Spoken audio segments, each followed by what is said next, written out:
Әлемде жер бетіндегі жұмаққа ұқсайтын арал бар екенін білесіз бе? Бұл Бора-Бора аралы. Француз Полинезиясының ең әдемі жерлерінің бірі. Бора-Бора көгілдір лагундары мен, аппақ құмды жағажайлары мен, және ерекше бунгало үйлерімен танымал. Аралда алып жатқан су соншалықты мөлдір, түбіндегі балықтар мен маржандарды көзбен көруге болады. Аралдың ортасында бұрынғы сөнген вулкан бар.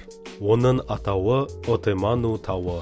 Ол Бора-Бораның басты символына айналған. Бұл аралда көліктер өте аз. Көбіне велосипедпен немесе қайықпен қозғалады. Бора-Бораға бал айына баратын жұптар өте көп.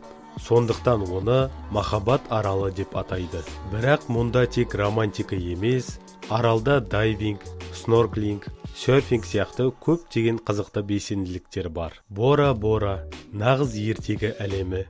Көгілдір лагунада жүзіп жүріп, өзіңді киноның басты кейіпкеріндей сезінесің. Осындай ғажайып аралға барғыңыз келе ме?